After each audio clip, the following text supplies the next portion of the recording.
Copenhagen, capital of Denmark and the largest city in northern Europe, is a gay and hospitable metropolis, now in the throes of modern development, but rich in the records of a kingdom dating back through 1,000 years of history. Over 1/5 of Denmark's population is concentrated in Copenhagen, the only large city in the country, and here has been developed through centuries of time the architectural records as well as the manners and customs of a people who have contributed much to the stability and progress of the white race. For the Danes of today are among the descendants of the courageous Vikings who carried the torch of civilization to the darkest corners of the ancient world.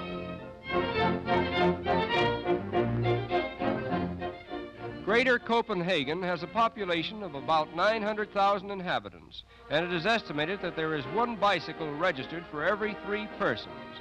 Consequently, bicycles overrun the city and provide an interesting spectacle, especially for the automobile-conscious American visitors, who may be of the impression that bicycles in metropolitan cities are a thing of the past.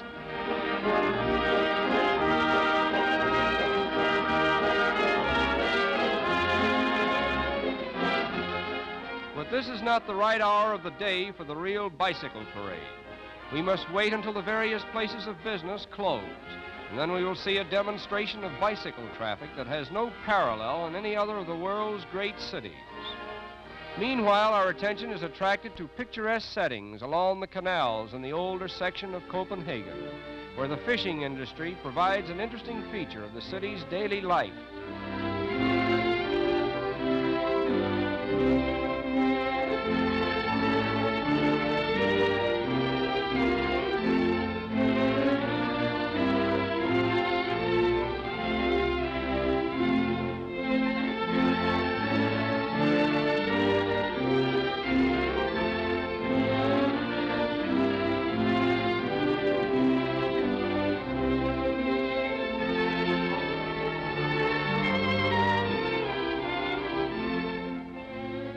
Copenhagen means merchant's harbor.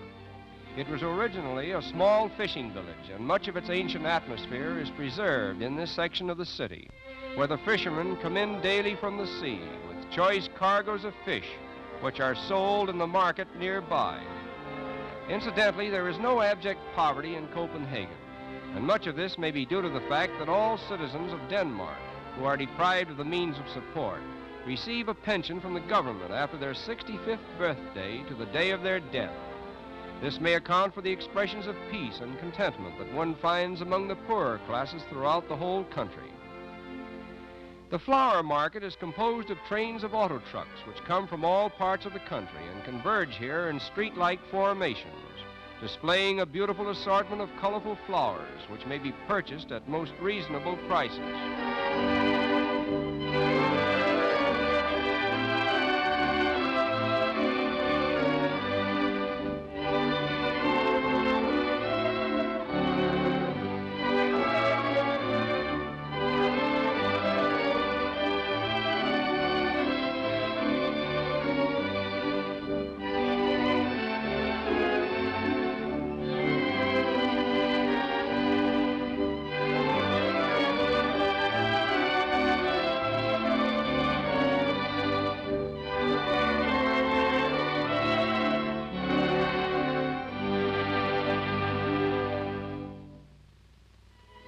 Down by the sea, there is a famous little monument known as the Mermaid, and it is one of the chief attractions for most visitors, as well as the pride of Copenhagen.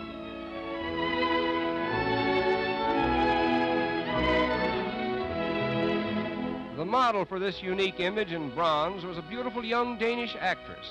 It is the work of Edward Eriksen, and it represents one of the characters in the Hans Christian Andersen fairy tales. Here we behold one of the most famous fountains in the world, regarded as the masterpiece of the sculptor Anders Bundgaard, and it depicts the legendary incident of Gefion plowing Zealand or Denmark out of Sweden. The Danish government encourages open-air life for its people, and Bellevue Beach is one of its many popular summer resorts.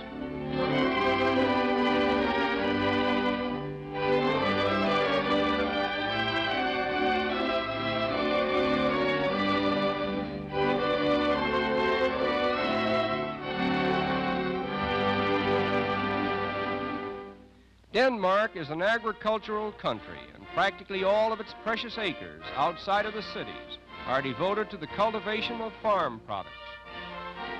In the suburbs of Copenhagen, we find attractive little plots of ground which are divided among the working people who choose to spend their spare time cultivating tiny gardens in a country atmosphere where the flag of Denmark unfurls itself in evidence of their patriotic fervor.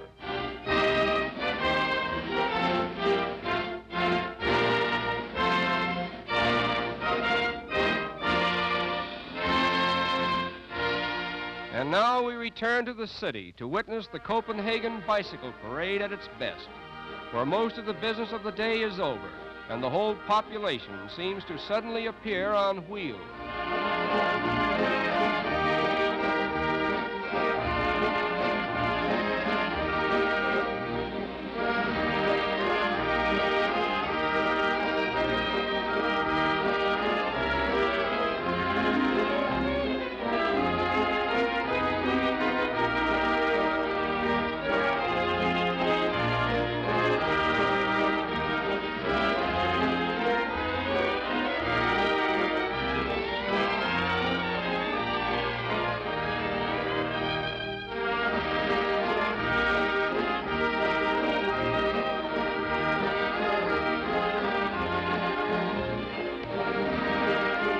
Numerous parking and repair stations are scattered about the city, and it is logical to assume that the repairing and cleaning of bicycles is a profitable business.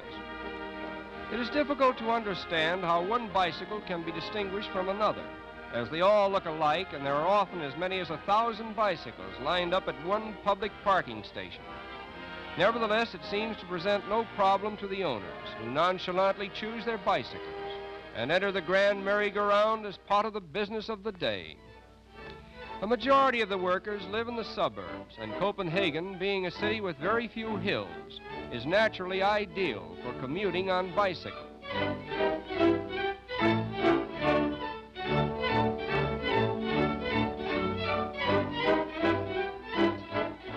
We find represented in this unique parade tradesmen, policemen, postmen, babies, government officials, doctors, lawyers, and numerous others, all wheeling along in a round of traffic that is admirably well controlled.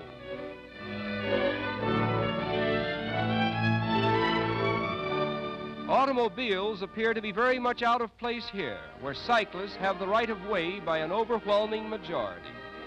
And so the day comes and goes in this city of bicycles, which unconsciously presents to the outside world a panorama of modest and simple life, shared alike by all classes, bringing the art of living to a standard that is a credit to the Danish people. And it is with this thought that we say, farewell to Copenhagen.